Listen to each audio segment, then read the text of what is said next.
ನೋಡ್ತಾ ನೋಡ್ತಾ ಮಾನ್ಸೂನ್ ಶುರುವಾಗೇ ಈ ಮಳೆಗಾಲ ಬಂತು ಅಂದ್ರೆ ಸಾಕು, ಕೆಲವು ಸಿನಿಮಾಗಳು ನಮ್ಮ ತಲೆಗೆ ಮನಸ್ಸಿಗೆ ಬಂದು ಬಾಗಿಲನ್ನ ತಟ್ತಾನೆ ಇರುತ್ತೆ. ಅವುಗಳನ್ನ ನೋಡ್ಲೇಬೇಕು ಅನ್ನುವಂತಹ ಹಂಬಲವನ್ನ ಕೂಡ ಜಾಸ್ತಿ ಮಾಡುತ್ತೆ. ಅಂತಹ ಮಾನ್ಸೂನ್ ಸೀಸನ್ ನ ಫೀಲ್ ಗುಡ್ ಸಿನಿಮಾಗಳು ಯಾವುದು ಅನ್ನೋದನ್ನ ಇವತ್ತಿನ ವಿಡಿಯೋದಲ್ಲಿ ತೋರಿಸ್ತೀನಿ. ಮಳೆಗಾಲದಲ್ಲಿ ಬೆಚ್ಚ ಕಾಫಿ ಕುಡಿತಾ ಈ ಸಿನಿಮಾಗಳನ್ನ ನೋಡಿ ಅದನ್ನ ನೋಡೋ ಮಜಾನೇ ಬೇರೆ. ಹಾಯ್, ಎಲ್ರಿಗೂ ನಮಸ್ಕಾರ ಅಂಡ್ ವೆಲ್ಕಮ್ ಟು ಖಡಕ್ ಸಿನಿಮಾ. ಈ ಲಿಸ್ಟ್ ಅಲ್ಲಿ ನಮಗೆ ಮೊದಲನೇದಾಗಿ ಕಾಣಿಸ್ಕೊಳ್ಳೋದು ಗಣೇಶ್ ಅವರ 2 ಸೂಪರ್ ಹಿಟ್ ಸಿನಿಮಾಗಳು. ಮೊದಲನೇದಾಗಿ ಇಂಡಸ್ಟ್ರಿ ಹಿಟ್ ಮುಂಗಾರು ಮಳೆ. ಈ ಸಿನಿಮಾದಲ್ಲಿ ನಿಜವಾಗ್ಲೂ ಮಳೆ ಬಂತು ಅಥವಾ ಆ ಎಫೆಕ್ಟ್ ನ ಸೆಟ್ ನಲ್ಲಿ ಕ್ರಿಯೇಟ್ ಮಾಡಿದ್ರೋ ಇಲ್ವೋ ಗೊತ್ತಿಲ್ಲ, ಆದ್ರೆ ಆ ಸಾಂಗ್ ಇಂದ ಹಿಡಿದು ಪ್ರತಿಯೊಂದು ದೃಶ್ಯಗಳನ್ನ ಕೂಡ ಮಳೆಯ ಇರುವಿಕೆ ಸಿನಿಮಾನ ಇನ್ನಷ್ಟು ಸೂಪರ್ ಸ್ಪೆಷಲ್ ಆಗಿ ಮಾಡ್ತು ಅಂತ ಹೇಳ್ಬೋದು. ನಿಜಕ್ಕೂ ಕೂಡ ಮಳೆ ಅಂತ ತಕ್ಷಣ ನಮ್ಮ ಮನಸ್ಸಿಗೆ ನೆನಪಿಗೆ ಬರುವಂತಹ ಮೊದಲ ಕನ್ನಡದ ಸಿನಿಮಾ ಅಂದ್ರೆ ಅದು ಗೋಲ್ಡನ್ ಸ್ಟಾರ್ ಗಣೇಶ್ ಅವರ ಮುಂಗಾರು ಮಳೆ. ಸಿನಿಮಾ ಬಾಕ್ಸ್ ಆಫೀಸ್ ಕಲೆಕ್ಷನ್ ವಿಚಾರದಲ್ಲಿ ಅಥವಾ ಪ್ರೇಕ್ಷಕರನ್ನ ತನ್ನ ಕಥೆಯ ಮೂಲಕ ಮನಗೆದ್ದಿರುವಂತಹ ವಿಚಾರವೇ ಇರಲಿ, ಅದನ್ನೆಲ್ಲ ಬದಿಗಿಟ್ಟು ನೋಡೋದಾದ್ರೆ ಸಿನಿಮಾದ ಮಳೆಯ ಎಕ್ಸ್ಪೀರಿಯನ್ಸು ಪ್ರತಿಯೊಬ್ಬರಿಗೂ ಕೂಡ ಒಂದು ಮುದುವಾದ ಚಳಿ ಚಳಿ ಅನುಭವವನ್ನ ಕೊಡುತ್ತೆ. ಇದೇ ರೀತಿ ಫೀಲ್ ಗುಡ್ ಮಾಡುವಂತಹ ಮತ್ತೊಂದು ಸಿನಿಮಾ ಅಂದ್ರೆ ಅದು ಗಾಳಿಪಟ. ಗುರುವೇ, ಮುಂಗಾರು ಮಳೆ ಸಿನಿಮಾಗಿಂತ ಹೆಚ್ಚಾಗಿ ಮಳೆಯ ವಾತಾವರಣ ಪರ್ಫೆಕ್ಟ್ ಆಗಿ ಮ್ಯಾಚ್ ಆಗಿರುವಂತಹ ಸಿನಿಮಾ ಅಂದ್ರೆ ಅದು ಗಾಳಿಪಟನೇ. ಮಳೆಗೂ ಈ ಸಿನಿಮಾದ ಕತೆಗೂ ಅದೇನೋ ಕೆಮಿಸ್ಟ್ರಿ ಗೊತ್ತಿಲ್ಲ, ಪ್ರತಿಯೊಬ್ರು ಕೂಡ ಸಾಂಗ್ ಜೊತೆಗೆ ಈ ಕೆಮಿಸ್ಟ್ರಿನ ಕೂಡ ಇಷ್ಟಪಟ್ಟಿದ್ದಾರೆ. ಅದ್ಯಾಕೋ ಗೊತ್ತಿಲ್ಲ, ಗೋಲ್ಡನ್ ಸ್ಟಾರ್ ಗಣೇಶ್ ಹಾಗೂ ಈ ರೀತಿಯ ಲೊಕೇಶನ್ಗಳು ಹೊಂದಿರುವಂತಹ ಸಿನಿಮಾ ಇದು ಸಾಕಷ್ಟು ಬಾರಿ ಸೂಪರ್ ಹಿಟ್ ಆಗಿರುವಂತಹ ಉದಾಹರಣೆಗಳಿದೆ. ಅಷ್ಟೆಲ್ಲ ಹೇಳ್ತಾರ ಮಳೆ ಹುಡುಗ ಅಂತ.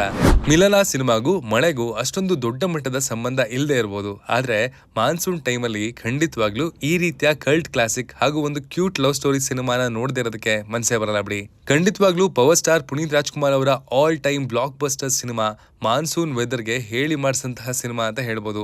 ಒಂಥರ ಕೋಸಿ ವೈಬ್ ಹಾಗೂ ಈ ಸೀಸನ್ ನಲ್ಲಿ ರಿಪೀಟೆಡ್ ವ್ಯಾಲ್ಯೂ ಹೊಂದಿರುವಂತಹ ಸಿನಿಮಾಗಳಲ್ಲಿ ಮಿಲನ ಕೂಡ ಒಂದಾಗಿ ಕಾಣಿಸ್ಕೊಳ್ಳುತ್ತೆ. ಫ್ಯಾಮಿಲಿ ಜೊತೆ ಕೂತು ಏನಾದ್ರು ಒಂದು ಸ್ನಾಕ್ಸ್ ತಿಂತ ಈ ಸಿನಿಮಾ ನೋಡಿದ್ರೆ ಒಂದೊಳ್ಳೆ ಮಜಾ ಬರುತ್ತೆ. ರಕ್ಷಿತ್ ಶೆಟ್ಟಿ ಅವರ 2 ಸಿನಿಮಾಗಳು ಕೂಡ ಈ ಲಿಸ್ಟ್ ಅಲ್ಲಿ ನನಗೆ ಯಾಕೋ ಗೊತ್ತಿಲ್ಲ ಇರಲೇಬೇಕು ಅಂತ ಅನಿಸ್ತು. ಮಾನ್ಸೂನ್ ಸೀಸನ್ಗೆ ಖಂಡಿತವಾಗ್ಲೂ ಒಳ್ಳೆ ಸಿನಿಮ್ಯಾಟಿಕ್ ಎಕ್ಸ್ಪೀರಿಯನ್ಸ್ ಕೊಡುವಂತಹ ಸಿನಿಮಾಗಳು ಅಂತ ಕೂಡ ಹೇಳ್ಬೋದು. ಮೊದಲನೇದಾಗಿ ಅವರ ಮೊದಲ ಸೂಪರ್ ಹಿಟ್ ಸಿನಿಮಾ ಸಿಂಪಲ್ ಆಗಿ ಒಂದು ಲವ್ ಸ್ಟೋರಿ. ಖಂಡಿತವಾಗ್ಲೂ ಆ ಕ್ಯೂಟ್ ಹಾಗೂ ವಿಟಿ ಲವ್ ಸ್ಟೋರಿ ಮಾನ್ಸೂನ್ ಸೀಸನ್ಗೆ ಒಂದು ಒಳ್ಳೆ ವೈಬ್ ಕೊಡುತ್ತೆ. ಇದೊಂದು ಸಿನಿಮಾ ಆ ಡೈಲಾಗ್ ಕಾರಣಕ್ಕಾಗಿ ಅಂತ ಅನ್ಸುತ್ತೆ, ಎಷ್ಟೇ ನೋಡಿದ್ರು ಕೂಡ ಬೋರೆ ಆಗಲ್ಲ.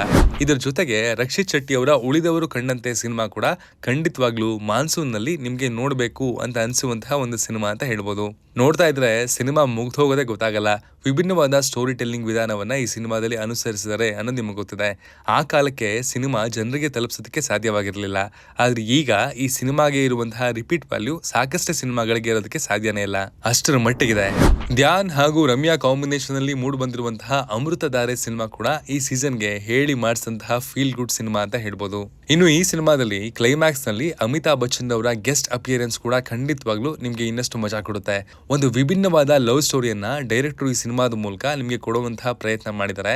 ಹಾಗೂ ನಿಮ್ಮ ಪಾರ್ಟ್ನರ್ ಜೊತೆ ಈ ಮಳೆಯಲ್ಲಿ ಕೂತು ಏನಾದ್ರೂ ತಿಂತ ಕುಡಿತಾ ನೋಡೋದಕ್ಕೆ ಇದು ಒಳ್ಳೆ ಸಿನಿಮಾ, ನಿಮ್ಗೆ ಇಷ್ಟ ಆಗೇ ಆಗುತ್ತೆ. ಇದಾದ್ಮೇಲೆ ಗೋಲ್ಡನ್ ಸ್ಟಾರ್ ಗಣೇಶ್ ಅವರ ಮತ್ತೊಂದು ಕ್ಯೂಟ್ ಲವ್ ಸ್ಟೋರಿ ಹಾಗೂ ರೊಮ್ಯಾಂಟಿಕ್ ಕಾಮಿಡಿ ಕ್ಯಾಟಗರಿಯ ಸಿನಿಮಾ ಆಗಿರುವಂತಹ ಮುಗುಳು ನಗೆ ಕೂಡ ಕಾಣಿಸ್ಕೊಳ್ಳುತ್ತೆ. ಸಾಕಷ್ಟು ಸಿನಿಮಾಗಳಲ್ಲಿ ಒಂದೇ ರೀತಿ ಕಾಣಿಸ್ಕೊಳ್ತಿರುವಂತಹ ಗಣೇಶ್ ಅವರು ಈ ಸಿನಿಮಾದಲ್ಲಿ ಸ್ವಲ್ಪ ಮಟ್ಟಿಗೆ ವಿಭಿನ್ನವಾಗಿ ಕಾಣಿಸ್ಕೊಳ್ತಾರೆ, ಆದ್ರೆ ಆ ಹದಿಹರಿಯದ ಗಣೇಶ್ ಅವರ ಝಲಕ್ ಮಾತ್ರ ಆ ಪಾತ್ರದಲ್ಲಿ ಇದ್ದೇ ಇರುತ್ತೆ. ಡಿಫ್ರೆಂಟ್ ಹೀರೋಯಿನ್ಸ್ ಜೊತೆಗೆ ಸಿನಿಮಾದ ಸ್ಟೋರಿ ಹಾಗೂ ಪಂಚ್ ಡೈಲಾಗ್ಗಳು ಕೂಡ ನಿಮ್ಗೆ ಕಚಗುಳಿಗಿಡಿಸುವಂತಹ ಕೆಲಸವನ್ನ ಮಾಡುತ್ತೆ. ಆದ್ರೆ ಒಂದು ಹಂತಕ್ಕೆ ಹೋದ್ಮೇಲೆ ಸಿನಿಮಾದ ಒಳಾರ್ಥ ಖಂಡಿತವಾಗ್ಲೂ ನಿಮ್ಮ ಹೃದಯವನ್ನ ಮುಟ್ಟುವಂತಹ ಕೆಲಸ ಮಾಡೋದ್ರಲ್ಲಿ ಅನುಮಾನನೇ ಬೇಡ. 2013ರಲ್ಲಿ ರಿಲೀಸ್ ಆಗಿರುವಂತಹ ಚೇತನ್ ಹಾಗೂ ನಿತ್ಯಾ ಮೆನನ್ ಅವರ ಮೈನಾ ಸಿನಿಮಾ ಕೂಡ ನಿಮ್ಗೆ ಖಂಡಿತವಾಗ್ಲೂ ಈ ಸೀಸನ್ ಅಲ್ಲಿ ಇಷ್ಟ ಆಗೇ ಆಗುತ್ತೆ ಅನ್ನೋದು ನಾನ್ ಗ್ಯಾರಂಟಿ. ಈ ಲವ್ ಸ್ಟೋರಿ ನಿಮ್ಮ ಕಣ್ಣಲ್ಲಿ ಕೊನೆಗೆ ಸ್ವಲ್ಪ ಮಟ್ಟಿಗೆ ಕಣ್ಣೀರ್ ತರಿಸಬಹುದು, ಆದ್ರೆ ಸಿನಿಮಾ ನೋಡಾದ್ಮೇಲೆ ಖಂಡಿತವಾಗ್ಲೂ ಅದಕ್ಕೆ ಕೊಟ್ಟಿರುವಂತಹ ಟೈಮ್ಗೆ ನೀವು ಖುಷಿ ಪಟ್ಟೇ ಪಡ್ತೀರಾ, ಒಂದು ಒಳ್ಳೆ ಸಿನಿಮಾ ನೋಡಿದೆ ಅಂತ. ಈ ರೀತಿಯ ಸಿನಿಮಾಗಳು ಒಂದು ಕಾಲಘಟ್ಟ ಆದ್ಮೇಲೆ ಕನ್ನಡದಲ್ಲಿ ಬರೋದೇ ನಿಂತು ಹೋಯ್ತು, ಆದ್ರೆ ಈ ಸಿನಿಮಾನ ಮತ್ತೆ ಮತ್ತೆ ನೋಡೋದಕ್ಕೆ ನಿಮ್ಗೆ ಯಾವುದೇ ತಡೆ ಇಲ್ಲ. ಹೀಗಾಗಿ ಈ ಮಾನ್ಸೂನ್ ಮುಗಿಯೋದ್ರೊಳಗೆ ಫ್ರೆಂಡ್ಸ್ ಹಾಗೂ ಫ್ಯಾಮಿಲಿ ಜೊತೆಗೆ ಮೈನಾನ ಮಿಸ್ ಮಾಡಿದೆ ನೋಡಿ, ಮಜಾ ಇದೆ. ಇದರ ಜೊತೆಗೆ ಈ ಲಿಸ್ಟ್ ಅಲ್ಲಿ ಕೊನೆಯದಾಗಿ ಕಾಣಿಸ್ಕೊಳ್ಳುವಂತಹ ಸಿನಿಮಾ ಯಾವ್ದಪ್ಪ ಅಂದ್ರೆ ಅದು ನಮ್ಮ ಶ್ರೀನಗರ ಕಿಟ್ಟಿ ಹಾಗೂ ರಮ್ಯಾ ಕಾಂಬಿನೇಷನ್ ಅಲ್ಲಿ ಮೂಡ್ ಬಂದಿರುವಂತಹ ಸಂಜು ವೆಡ್ಸ್ ಗೀತಾ. ಇವತ್ತಿಗೂ ಹೇಳ್ತೀನಿ, ರಿಲೀಸ್ ಆದಾಗ ಥಿಯೇಟರ್ ನಲ್ಲಿ ಈ ಸಿನಿಮಾಗೆ ಸಿಕ್ಕಿರುವಂತಹ ಯಶಸ್ಸು ನಿಜಕ್ಕೂ ಕೂಡ ಇದರ ರಿಯಲ್ ವ್ಯಾಲ್ಯೂಗಿಂತ ತುಂಬಾನೇ ಕಮ್ಮಿ. ಇವತ್ತಿಗೂ ಕೂಡ ನನ್ನನ್ನು ಸೇರಿದ ಹಾಗೆ ಸಾಕಷ್ಟು ಜನರ ಫೇವರೇಟ್ ಲವ್ ಸ್ಟೋರಿ ಸಿನಿಮಾಗಳಲ್ಲಿ ಈ ಸಿನಿಮಾ ಕೂಡ ಕಾಣಿಸ್ಕೊಳ್ಳುತ್ತೆ. ಕನ್ನಡ ಚಿತ್ರರಂಗದ ಅಂಡರ್ ರೇಟೆಡ್ ಸಿನಿಮಾಗಳಲ್ಲಿ ಸಂಜು ವೆಡ್ಸ್ ಗೀತಾ ಕೂಡ ಒಂದು. ಸಾಂಗ್ ನಿಂದ ಹಿಡಿದು ಸ್ಟೋರಿ ತನಕ ಪ್ರತಿಯೊಂದು ಪಾರ್ಟ್ ಕೂಡ ಸಿನಿಮಾದಲ್ಲಿ ಪರ್ಫೆಕ್ಟ್ ಆಗಿ ಮೂಡ್ ಬಂದಿದೆ. ಅದರಲ್ಲೂ ಸೆಕೆಂಡ್ ಹಾಫ್ ನಂತರದ ಸ್ಟಾರ್ಟ್ ಆಗುವಂತಹ ಎಮೋಷನಲ್ ಪಾಯಿಂಟ್ ಖಂಡಿತವಾಗ್ಲೂ ಸಿನಿಮಾಗೆ ಬೇರೆಯದೇ ತಿರುವನ್ನ ಕೊಡುತ್ತೆ. ನೀವು ನಿಜವಾದ ಸಿನಿಮಾ ಪ್ರೇಮಿ ಆಗಿದ್ರೆ ಖಂಡಿತವಾಗ್ಲೂ ಸಂಜು ಗೀತಾ ನೋಡಿದ್ಮೇಲೆ ನಾನು ಹೇಳಿರುವಂತಹ ಪ್ರತಿಯೊಂದು ಮಾತುಗಳು ಕೂಡ ನೀವು ಒಪ್ಕೋತೀರಾ. ಯಾಕಂದ್ರೆ ಈ ರೀತಿ ಇಷ್ಟೊಂದು ಸುಲಭವಾಗಿ ಯಾವುದೇ ಆಡಿಯನ್ಸ್ ನ ಕ್ಷಣ ಮಾತ್ರದಲ್ಲಿ ತನ್ನ ಕಡೆಗೆ ಸೆಳೆಕೊಳ್ಳುವಂತಹ ಸಾಮರ್ಥ್ಯ ಇರುವಂತಹ ಕೆಲವು ಬೆರಳೆಣಿಕೆಯ ಸಿನಿಮಾಗಳಲ್ಲಿ ಸಂಜು ವೆಡ್ಸ್ ಗೀತಾ ಕೂಡ ಒಂದು.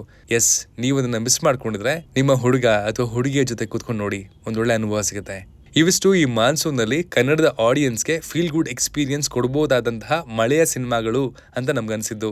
ಅದರ ಲಿಸ್ಟನ್ನ ಮಾಡಿಕೊಂಡು ಈ ಸಿನಿಮಾಗಳನ್ನ ನಿಮ್ಗೆ ರೆಕಮೆಂಡ್ ಮಾಡ್ತಾ ಇದ್ದೀನಿ. ನಿಮ್ಗೆ ಇಷ್ಟ ಆಗಿದ್ದೆ ಹೌದಲ್ಲಿ ಇನ್ನಷ್ಟು ಮಾನ್ಸೂನ್ ಸೀಸನ್ ನ ಸಿನಿಮಾಗಳು ಬೇಕು ಅಂತ ನೀವು ಕಮೆಂಟ್ ಮಾಡಿದ್ರೆ ಖಂಡಿತವಾಗ್ಲೂ ಇದರ ಪಾರ್ಟ್ 2ನ ಕೂಡ ಮಾಡ್ತೀನಿ.